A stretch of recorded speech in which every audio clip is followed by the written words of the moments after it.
Paris, le 1er août 1900. Paul, mon ami, je viens de passer un fort beau dimanche en famille au bois de Boulogne. Nous avons pris le train de papa. Vous savez, le chemin de fer qui tourne autour de Paris. À 10 h du matin, nous avons embarqué à Montrouge. Il fait si beau cet été que les arbres plantés des deux côtés des voies ne faisaient même pas d'ombre. Et 20 minutes après, nous étions à Vaugirard. Vous vous rendez compte? Le train passe à la hauteur du 2e étage des maisons. Comme on n'allait pas très vite, il y avait des jeunes gens aux fenêtres qui en profitaient pour nous regarder, ma sœur et moi. Je ne leur ai pas fait signe. Je pensais à vous. D'ailleurs, ce que j'attendais, c'était de passer sur le viaduc au-dessus de la Seine. J'aurais bien aimé aller au bal à Point du Jour. Ce sera pour une autre fois. Avec vous, j'espère.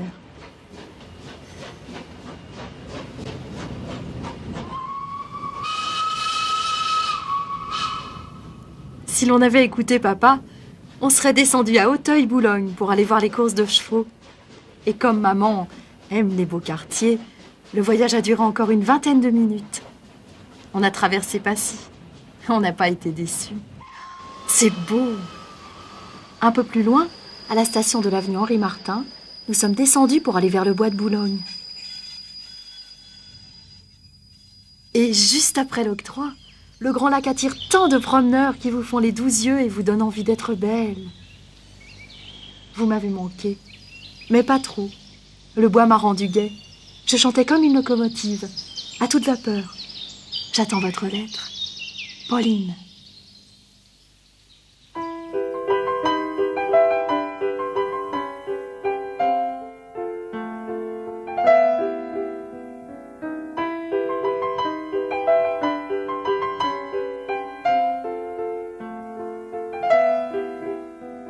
« 1851. Naissance de la petite ceinture, ou plutôt du chemin de fer de ceinture. Longeant les fortifications, la ligne doit relier les gares des compagnies de l'Ouest et de Rouen, du Nord et de Strasbourg, de Lyon et d'Orléans. Ceinture. Ce nom rappelle à notre mémoire une chaire disparue, la dernière muraille encerclant Paris.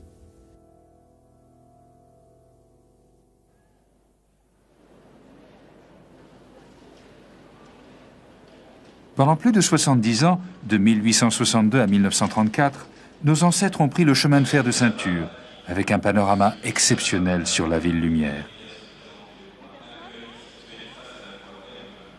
S'il est prévu un usage militaire, la ligne doit surtout assurer les meilleures conditions de transit et d'approvisionnement entre Paris et ses provinces. Plus besoin de transborder et d'emprunter la route pour aller du nord au sud ou d'est en ouest. La France passe par Paris, et désormais par la petite ceinture. 1851. 7 jours après le coup d'État du 2 décembre, le tout-puissant prince-président Louis-Napoléon et son ministre des Travaux publics organisent le financement de la ligne. À terme, le trafic du chemin de fer de ceinture sera mixte, à la fois marchandises et voyageurs.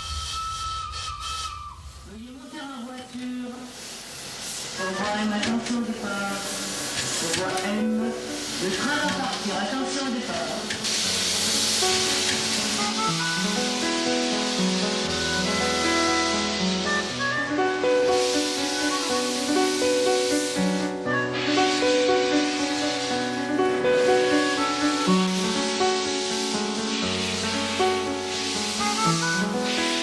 L'État fort du Second Empire intervient en permanence dans la gestion du syndicat de ceinture, formé par les compagnies de chemin de fer pour gérer la ligne.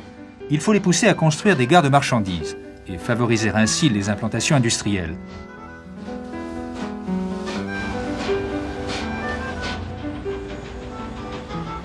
Et surtout, les 15 km de voies ouvertes depuis 1854 doivent bénéficier aux voyageurs, mais ils ne sont pas vraiment désirés par le syndicat de ceinture.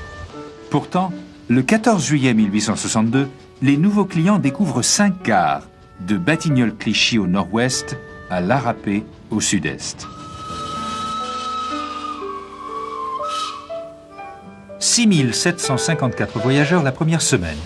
Au bout d'un an, on en aura transporté 183 426, dont plus du tiers le dimanche. Depuis le 1er janvier 1860, la ceinture est parisienne. les territoires compris à l'intérieur des fortifs ayant été placés sous la tutelle du baron Haussmann.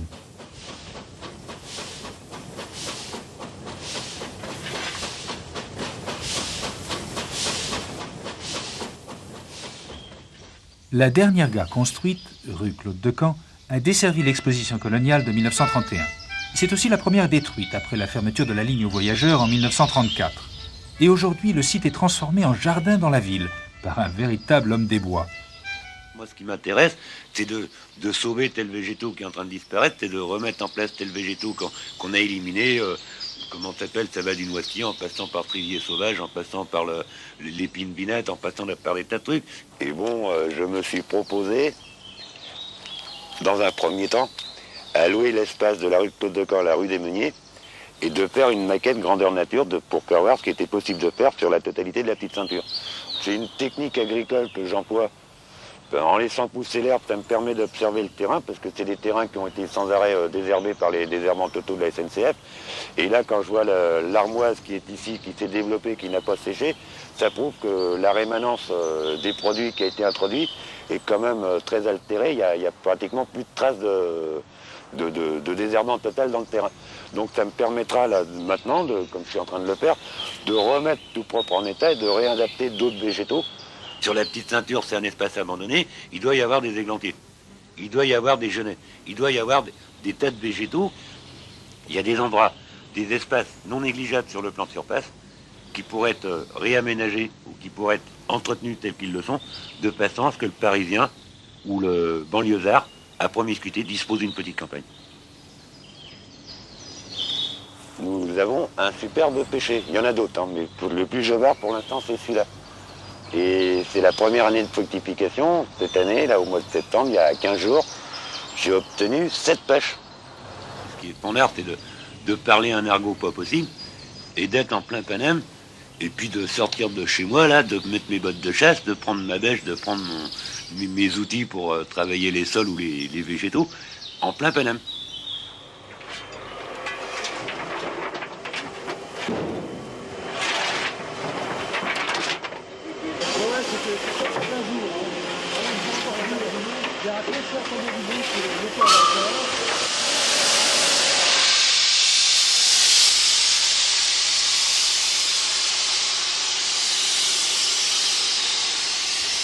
Les beaux dimanches de la ceinture, les voyageurs deviennent de plus en plus nombreux. La fréquence des trains est doublée, mais les premières classes n'ont pas beaucoup de succès. La clientèle populaire des arrondissements périphériques n'en a que faire.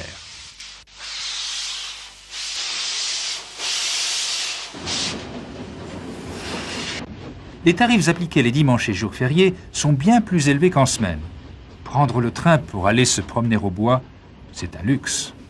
Heureusement, dès 1891, la concurrence des omnibus et des tramways oblige le syndicat à adopter le principe des 2 zones.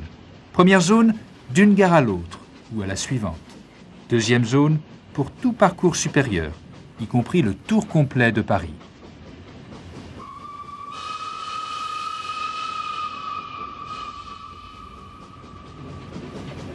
La coulée verte, ou plutôt la promenade plantée, inaugurée en 1995, est devenue le lieu d'élection des piétons à 2 roues et sur patins.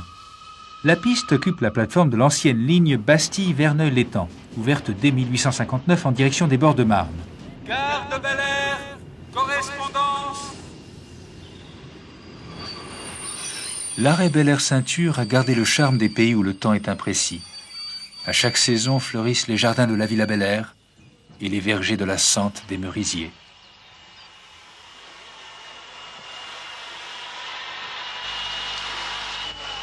Eh bien, vous savez, quand j'étais gamin, déjà, je prenais le tramway pour aller à l'école. Et ça m'amusait d'avoir tous ces billets qui étaient distribués de différentes couleurs dans des planchettes que l'on appelait planchettes, mais qui étaient métalliques. Et je les ai conservées. Et puis, je prenais aussi souvent le train de la ligne de Vincennes pour aller entre la Bastille et Nogent, tout ça. Et ça m'amusait de voir ces billets que l'on contrôlait, qu'on me rendait, et qu'à la sortie, on conservait. Alors, j'ai pensé, à part moi, eh ben, quand je serai grand, je m'arrangerai pour les garder. Oh, les tickets de la petite ceinture sont absolument étonnants par rapport à ceux des autres compagnies. En ce sens qu'ils ont presque toujours un entourage vermillon. C'est le propre de la petite ceinture. Je l'ai pris, mais assez peu. Mais j'aime tout ce qui roule sur rail et j'aime Paris. La petite ceinture roulait sur rail à Paris.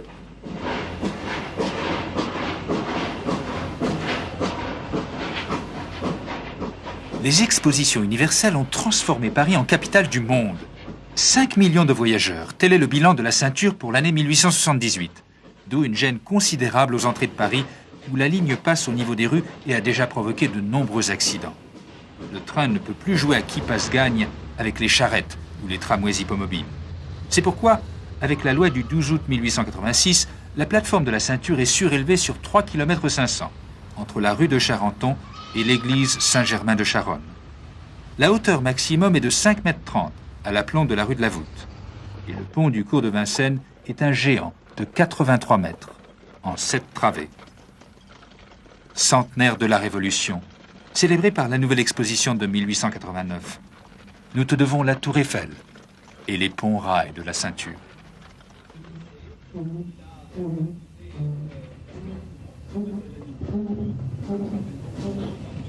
Le passage à niveau de la rue Lagny appartient au grand rival de la ceinture, le Métropolitain, qui établit à Charonne son premier atelier à proximité du terminus de la ligne 1. Ironie du sort, avant de rouler sous Paris, le matériel neuf du métro transite par la ceinture.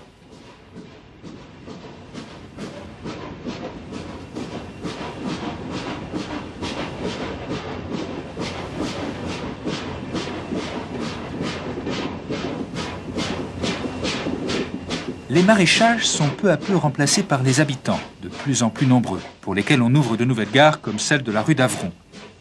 La nature a bien résisté à cet assaut de la ville. Elle est aujourd'hui remontée le long des voies. On signe, on se raconte, on fait le mur en somme.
Charonne voyageur. Au printemps 1995, les copains du quai sont montés rue de Bagnolet pour réouvrir les portes de l'ancienne gare de Charonne voyageur. Flèche d'Or Café est né ce jour-là. Association d'artistes et café-concert. Flèche d'Or, c'est aussi le nom de baptême du fameux rapide Paris-Londres, né de l'entente cordiale.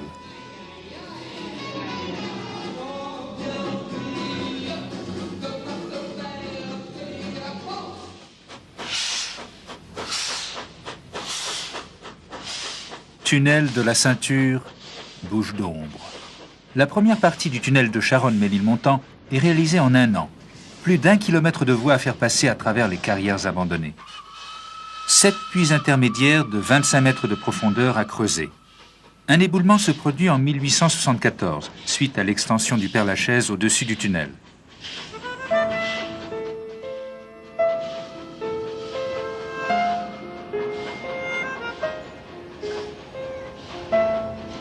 Ménilmontant a perdu sa gare immortalisée par la chanson de Charles Trenet, qui fut écrite pour Maurice Chevalier à la gloire de son village.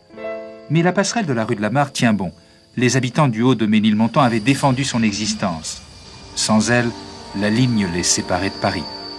La petite ceinture, pour moi, c'était un moyen de transport qui a existé jusqu'en 1934 et que je regrette bien de ne pas avoir connu fonctionnant continuellement. Parce que je trouve que c'était un outil merveilleux pour pouvoir se déplacer et faire le tour de Paris. Et j'ai voulu approfondir en allant la suivre par la route, le long, comme un pèlerinage un petit peu. J'ai commencé par faire 2 photos, une de l'ancienne station Bel Air avec les quais, et puis après j'ai marché,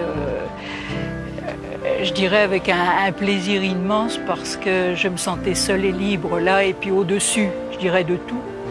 Et j'ai rédigé donc un petit ouvrage, enfin le mot est peut-être un peu présomptueux. Pour moi, c'était rassembler en un recueil les photos et le récit de ce que j'avais fait pour qu'il reste une trace.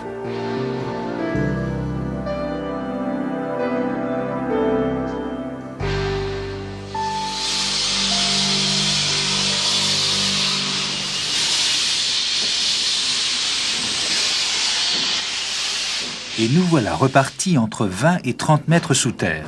Cette fois, nous parcourons 1124 mètres, dans la masse de gypse exploitée pendant plus de 400 ans. La tranchée qui suit le tunnel traverse le parc des Buttes-Chaumont, les Tuileries du peuple, inauguré en 1867, en même temps que le marché aux bestiaux et les abattoirs de la Villette.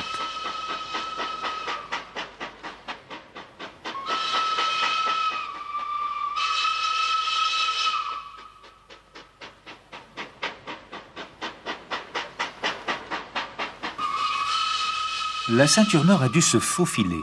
Pas question d'encombrer. Priorité aux manufactures et entrepôts. Tant de soldats sont passés sur ou sous le pont de ceinture, au-dessus de l'ex-rue d'Allemagne, redénommé Jean Jaurès, dès la mort du grand homme en 1914.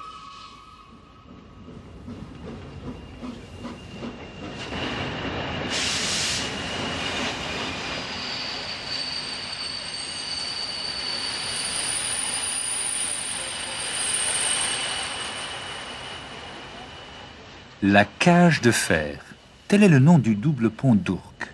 Sous le train, l'eau des rivières, de la Beuvronne, de l'Ourcq et de quelques autres. L'eau nourricière est entrée dans Paris, à la Villette, le 2 décembre 1808, pour donner à boire aux Parisiens en manque d'eau.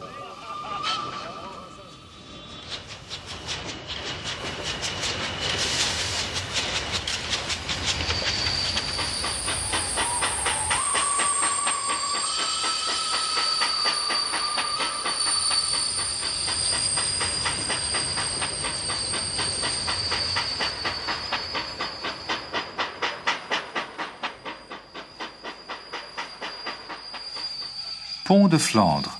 La station de métro a changé de nom en 1946, juste après la Seconde Guerre mondiale. Corentin Cariou, fusillé par les Allemands, a pris la place du pont de Flandre. La ceinture a de la mémoire pour 2.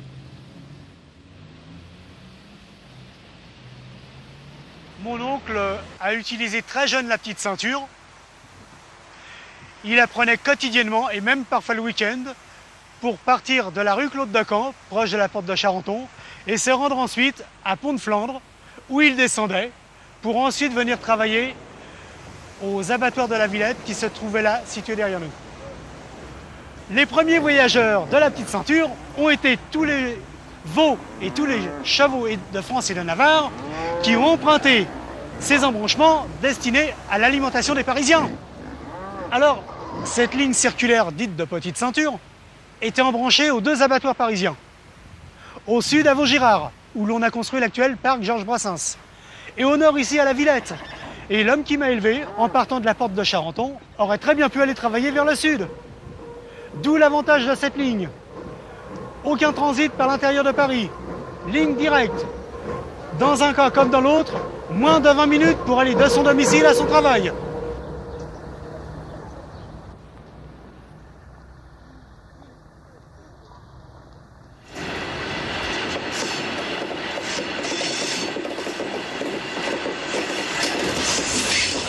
Toujours aussi discret, nous passons sous les voies de l'Est et du Nord.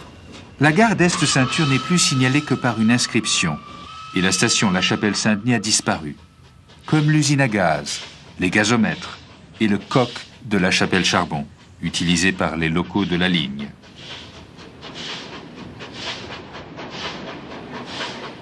En 1892-93, le double raccordement à la gare du Nord permet d'en faire un terminus de la ceinture, supprimé en 1910 avec la concurrence du métro. Mais pendant un siècle, grâce au double raccordement de la Chapelle-Saint-Denis, les voyageurs du nord de la France passent par la ceinture pour rejoindre le soleil méditerranéen.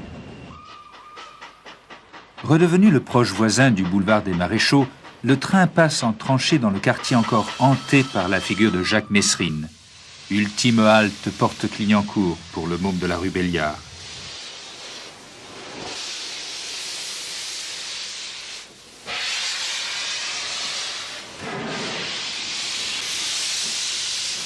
Entre la rue des Poissonniers et l'avenue de Clichy, les 2,8 km de voies mises en tranchée en 1889 présentent sur 500 mètres le tunnel de Saint-Ouen.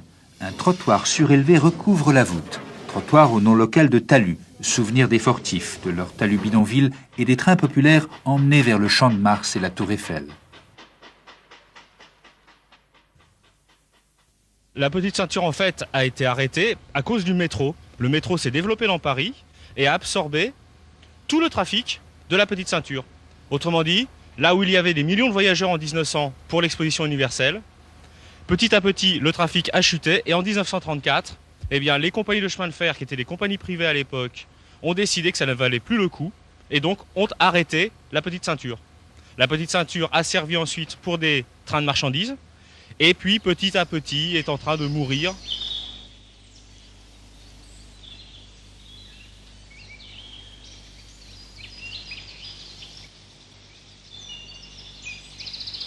Et effectivement, le terrain intéresse beaucoup de monde, donc la tranchée a été couverte pour faire des parkings, des tennis, des parcs, parce que tout ça c'est de l'argent. Mais je sais qu'il y a des gens qui sont contre effectivement le bétonnage, parce que l'on va passer tout à l'heure dans des endroits superbes, qui sont pleins de verdure, d'arbres, d'oiseaux, des endroits d'une grande quiétude. Et ces gens ont effectivement peur qu'à la place de cette quiétude, il y ait des tours, il y ait des parkings, il y ait...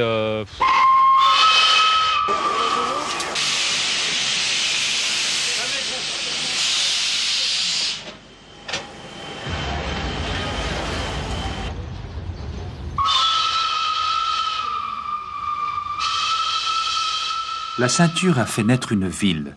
Avant, comme après la gare de Saint-Ouen, les grands immeubles construits entre 1900 et 1914 montent la garde le long de la ligne. Au chantier du chemin de fer ont succédé les grands travaux de la ville. Et avenue de Clichy, il n'y a plus de gare. Mais le RER Val-de-Montmorency Invalide retrouve ici la ceinture avec sa station de liaison souterraine, Porte de Clichy. À l'évocation du nom Batignolles, l'histoire et la légende des chemins de fer se confondent. Là, tout a commencé, le trafic comme l'équipement. Les deux principales compagnies du syndicat de ceinture, l'Ouest-État, c'est-à-dire Saint-Lazare, et la Compagnie du Nord, fournissent les locomotives de la ceinture.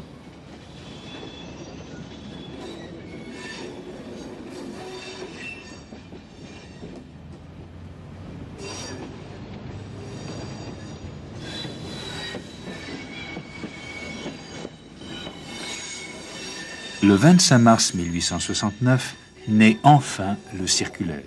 Le raccordement entre la ceinture rive droite et la ligne d'Auteuil passe sous les voies de l'Ouest, c'est-à-dire Saint-Lazare. La boucle est désormais fermée au nord. Le lieu-dit des Batignolles, avec un seul L, appartient à M. Cardinet, d'où la gare Pont-Cardinet. Elle devient peu après la Première Guerre mondiale le terminus de la ligne d'Auteuil, jusqu'au 7 janvier 1985. Jour du dernier train.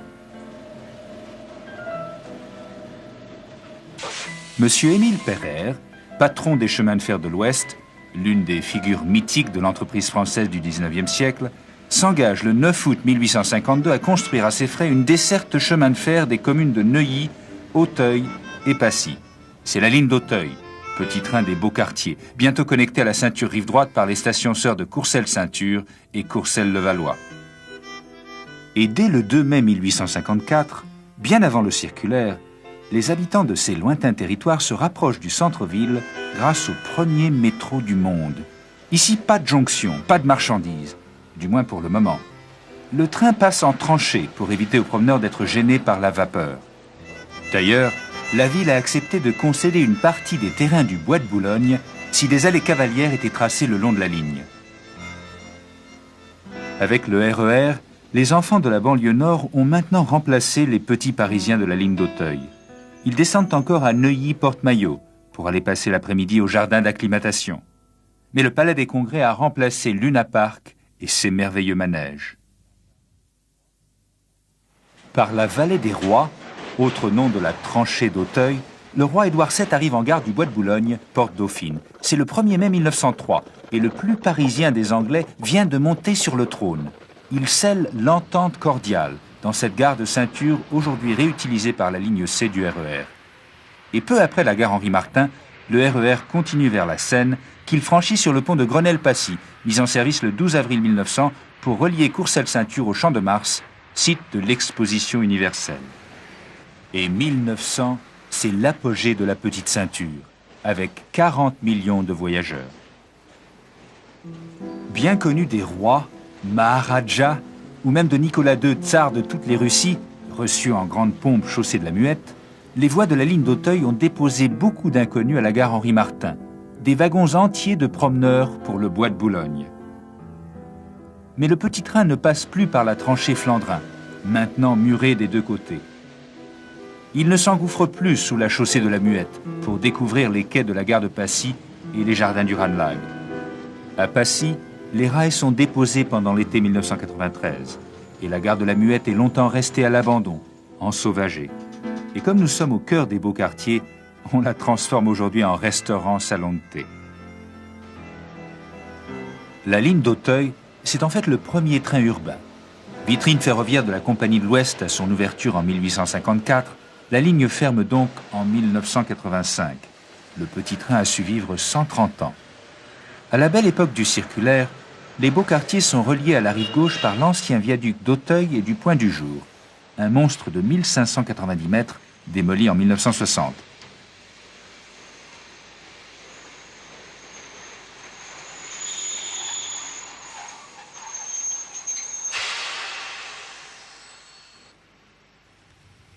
Pour l'instant, à Paris 16e, les amateurs de botanique succèdent aux amoureux du chemin de fer. Le ballast sans sérail attire les oiseaux.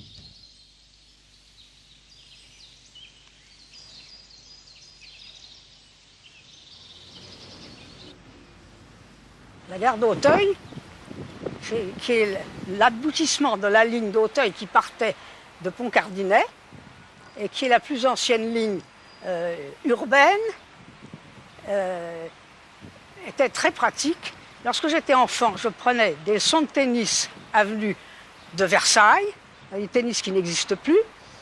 J'habitais rue de Courcelles, je prenais le train, la ligne d'Auteuil à la gare Pereire. On arrivait à la gare d'Auteuil ici, et là on changeait de train. Et on prenait un train qui s'en allait sur le viaduc d'Auteuil pour traverser la Seine. Et juste avant le viaduc, juste avant la Seine plus exactement, il y avait une station qui s'appelait Point du Jour. Et je descendais là pour aller prendre mes leçons de tennis avenue de Versailles. Et par la suite, beaucoup plus tard, ça c'était en 1924, beaucoup plus tard, lorsque j'ai été à la SNCF, je devais être à mon bureau à la gare Saint-Lazare à 8 h. J'habitais à la Porte Maillot et je partais de chez moi à 8 h moins le quart. Et j'étais à 8 h dans mon bureau en prenant le train à la gare Maillot. Je changeais à Pont-Cardinet et j'arrivais à Saint-Lazare et j'étais à 8 h dans mon bureau. Si j'avais pris le métro, j'aurais mis 40 minutes. Et même avec un taxi, j'aurais mis beaucoup plus que par le train. Et actuellement, avec le PC, on n'a pas cet avantage de rapidité, car le PC est soumis à la circulation et aux encombrements. Donc voilà l'avantage de la ligne d'Auteuil. Le viaduc d'Auteuil passait partait d'ici, passait dans le boulevard Excellence, dont la partie circulation pour les voitures était beaucoup plus petite, puisque le viaduc de Hauteuil était très large. Et actuellement, la partie circulation est beaucoup plus large pour les autos. Et le pont du viaduc de Hauteuil sur la Seine était en pierre très lourde. C'était le viaduc aussi dans le boulevard Excellence, c'était une architecture très, très pesante.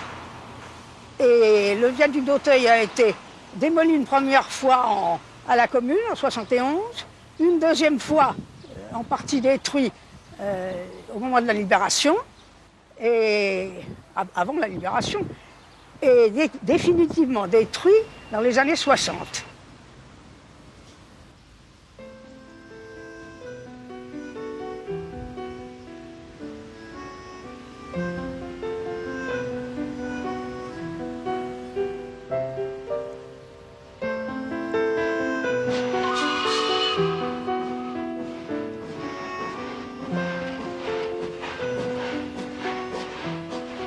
De Grenelle à Ivry, il va presque tout droit, le chemin de fer de ceinture. Bien avant leur annexion à Paris en 1860, les communes de la rive gauche réclament un chemin de fer pour les raccorder d'un côté à la ceinture nord, vers Ivry, et de l'autre à la ligne d'Auteuil, vers Javel. Vu les énormes dépenses de terrassement nécessaires, l'État engage les travaux longtemps avant d'avoir trouvé un concessionnaire. La Compagnie de l'Ouest exploite déjà la ligne d'Auteuil. Elle va continuer sur sa lancée avec la ceinture rive gauche. En 1867, la boucle est enfin bouclée par le Sud. 1867, c'est l'année de la deuxième exposition universelle organisée sous le règne de Napoléon III. Le Champ de Mars est bien sûr choisi.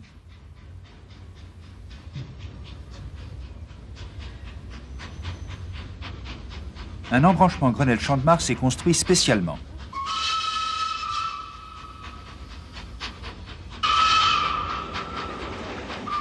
Le 25 février 1867, la ceinture rive gauche est enfin ouverte. Et tout au long de l'année, les Parisiens peuvent faire le tour complet de Paris sur 33 km de voies, en 1h50, à environ 18 km/h de moyenne. Le service du circulaire reprendra en 1869, jusqu'en 1934, c'est-à-dire pendant 65 ans. À l'inverse de celui de la rive droite, le trafic de la ceinture rive gauche est mixte dès le départ, grâce à 3 gares marchandises et 7 gares voyageurs. Les gares de la Compagnie de l'Ouest ont le style Pereire. Briques et pierres donnent à Vaugirard-Ceinture un certain air de noblesse et de grâce ancienne.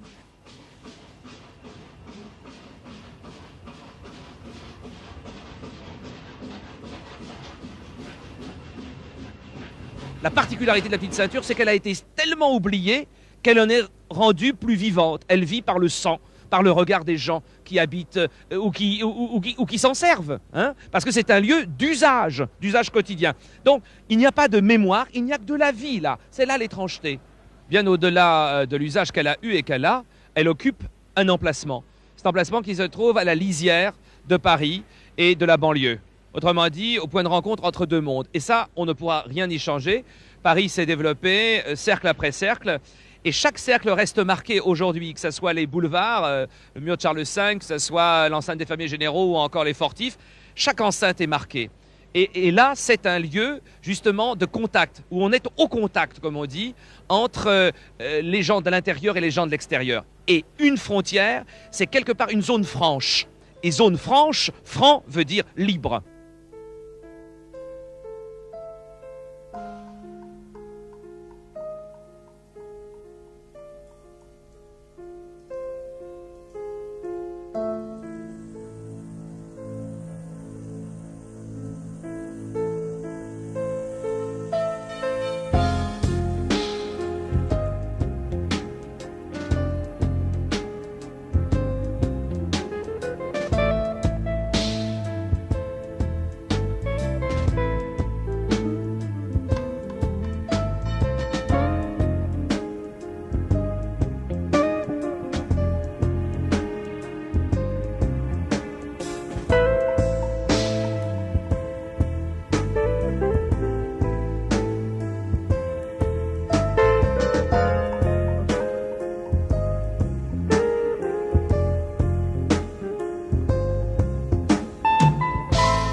Alors, cette petite ceinture, finalement, aujourd'hui, on la met en caveau, on l'enterre, on l'entunnelle, on l'envoûte, mais on ne peut pas lui ôter sa magie, à moins d'arriver à la dépecer complètement. Et peut-être c'est à ça qu'on arrivera. Mais en tous les cas, je pense que parce qu'elle occupe une place privilégiée dans la géographie de Paris, elle résiste. Parce que c'est vrai qu'elle est résistante. Pensez bien que fermée en 1934, elle est là 60 ans après. C'est déjà quelque chose d'extraordinaire.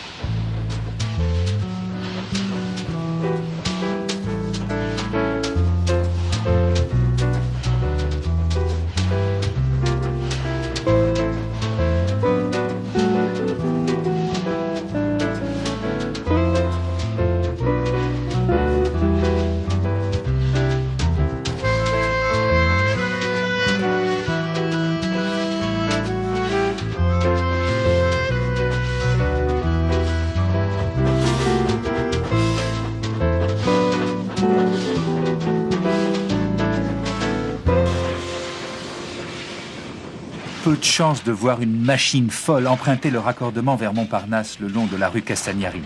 Il n'y a plus de raccordement.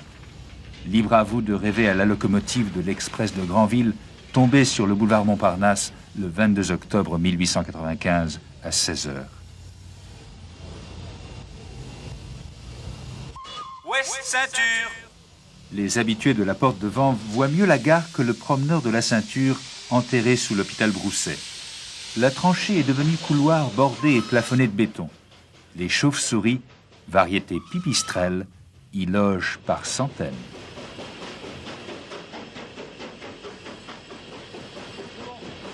Depuis 1954, une voie unique dessert la Ceinture rive gauche.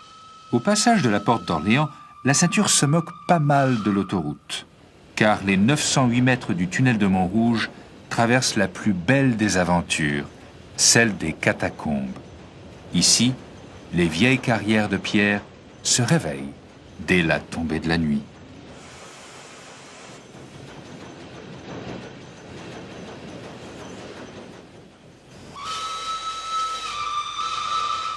La Ceinture croise ici la ligne de Sceaux. À cause de la différence excessive de niveau, pas de raccordement possible. Pour les correspondances, il faut passer par les rues, c'est marqué sur le ticket. Quand le voyageur descend au parc Montsouris, il doit rallier Cité Universitaire en 20 minutes.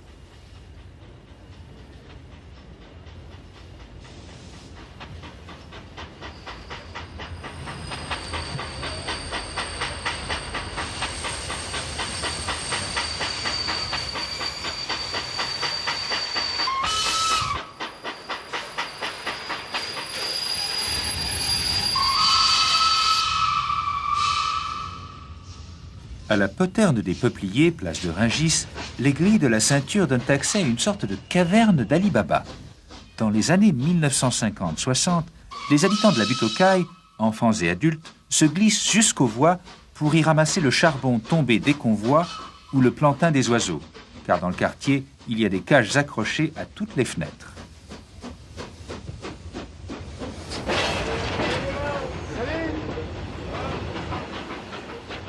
Installée dans le quartier, l'usine de moteurs d'avion Gnome et Rhône a fermé ses portes après 1970. Elle est remplacée par de nombreux ensembles résidentiels, plantés sur des dalles réalisées spécialement pour recouvrir les voies du chemin de fer. La petite Ceinture, c'est un lieu de passage. C'est un lieu qui est empreint de poésie et on y revient pour découvrir d'autres choses et on peut y venir la nuit aussi. Dans certains tunnels, il peut y avoir des accès pour les carrières et après pour rayonner partout sous Paris, quoi. Mais je vous dirai pas où c'est à vous de découvrir. Et sur la petite Ceinture, il y a des gens qui viennent pour le plaisir, quoi. Tous les talus, sur tous les talus, il y a de la verdure, c'est un endroit qui laisse pas indifférent. C'est un endroit qui apparemment pourrait ne pas être à Paris, quoi. C'est un endroit hors du temps, presque hors du monde, quoi. J'ai découvert la petite Ceinture au hasard de mes promenades. Et en fait, il s'avère que c'est vraiment une mine d'or pour découvrir des matériaux. Moi, je récupère tout un tas de matériaux hétéroclites, des morceaux de béton, des ferrailles. Et là j'ai récupéré un morceau de rail. Ah, je sais pas encore ce que je vais en faire, mais je verrai, quoi. Bon, il y en a d'autres, ils s'expriment carrément sur les murs, dans le lieu. Et ce qui fait la force de la petite ceinture avant tout, c'est la diversité des gens qui y viennent. Donc il y a les graffeurs, les tailleurs, les gens qui vont descendre après dans les carrières, les cataphiles. Il y a tout simplement les amoureux de la nature qui se promènent, qui profitent de toute la verdure qu'il y a tout autour au niveau des voies. Enfin, la petite ceinture reste à découvrir.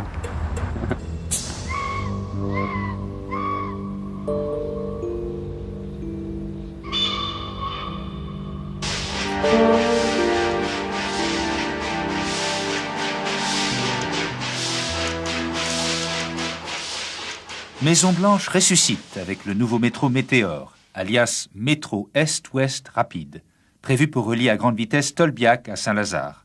Son matériel est à l'essai sur la ceinture au niveau de la gare désaffectée de Glacière-Marchandises. Et voilà l'ancienne gare au charbon des Gobelins, maintenant recouverte par les tours du 13e arrondissement. C'est la dernière gare à accueillir le trafic marchandises avec les commerçants chinois du quartier.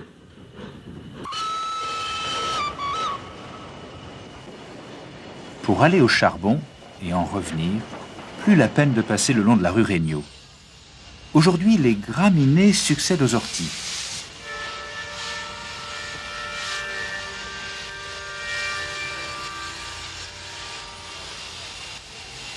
Orléans-Ceinture. Dernière gare de la ceinture rive gauche. Nous croisons les voies d'Austerlitz, l'ancienne gare d'Orléans. Ici, la nouvelle station Masséna accueille le RER et Météore.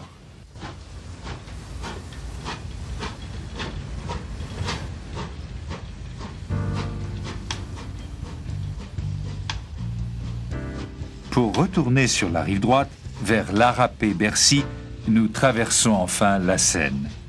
Sur le pont national, premier des ponts construits sous Napoléon III, pour desservir les fortifications et le chemin de fer de ceinture.